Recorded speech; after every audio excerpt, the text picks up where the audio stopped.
भूमि दिवाकर आप सबका स्वागत करती हूं। आइए डालते हैं नजर खबरों पर। पक्ष विपक्ष आए दिन किसी न किसी मुद्दे को लेकर एक दूसरे पर आरोप लगाते रहते हैं। हाल ही में सोमवार को एक प्रेस कॉन्फ्रेंस में बीजेपी ने कांग्रेस के शीर्ष नेतृत्व पर सवाल उठाए। बीजेपी के प्रवक्ता सुधांशु त्रिवेदी ने कांग्रेस अध्यक्ष मल्लिकार्जुन खड़गे के खिलाफ मोर्चा खोल दिया। बीजेपी ने कांग्रेस अध्यक्ष और कांग्रेस की पूरी पार्टी पर यह आरोप लगाया है कि सत्ता का दुरुपयोग कांग्रेस करती है, भूमि हड़पने का काम कांग्रेस करती है। आगे कहा कि कर्नाटका में यह कार्य सर्वोच्च स्तर पर हो रहा है।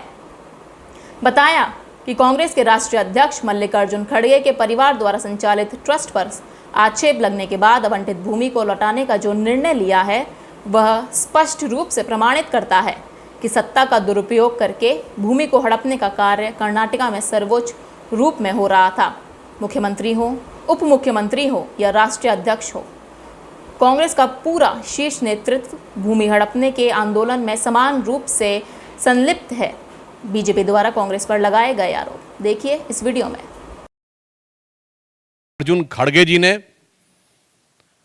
गंभीर रूप से उनके ट्रस्ट और उनके परिवार के द्वारा संचालित ट्रस्ट पर आक्षेप लगने के बाद आवंटित भूमि को लौटाने का जो निर्णय लिया है, ये इससे पूर्व कर्नाटक के मुख्यमंत्री श्री सिद्धारमैया जी ने यही किया था।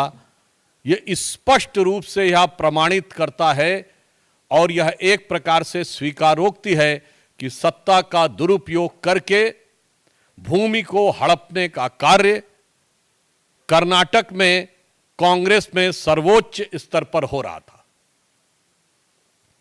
इतना ही नहीं है, मुख्यमंत्री पहले इसमें संलिप्त रह चुके हैं। 2015 में उप मुख्यमंत्री डीके शिवकुमार जी की ऊपर लैंड ग्रैब का केस लग चुका है, जो कि बंगलौर डेवलपमेंट अथॉरिटी के द्वारा 1986 में आवंटित भूमि के समय से चल रहा था।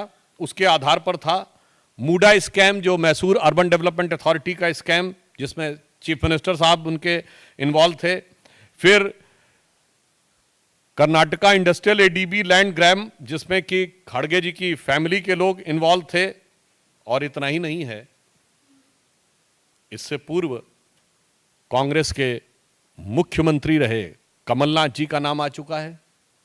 तो राजस्थान में मुख्यमंत्री रहे अशोक गहलोत जी का नाम बीकानेर के लैंड स्कैम में आ चुका है। तो भूपेश बघेल जी के पास आ चुका है। अर्थात मुख्यमंत्री हो, उप मुख्यमंत्री हो अथवा राष्ट्रीय अध्यक्ष हो। और फिर इतना ही नहीं, आप सबको याद होगा वो नेशनल हेराल्ड केस, जिसमें सोनिया गांधी जी और राहुल गांधी जी के ऊपर आक्षेप है। और यह भी याद करिएगा कि वो केस हमारे जमाने में नहीं शुरू हुआ, अक्टूबर 2013 में दिल्ली हाई कोर्ट के निर्देश पर वो केस दर्ज किया गया था।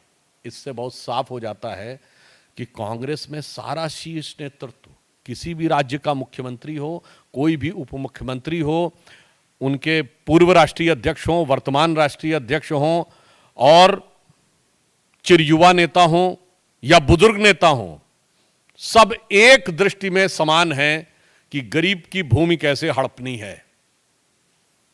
सब भ्रष्टाचार में, भूमि हड़पने के आंदोलन में बहुत समान रूप से संलिप्त हैं।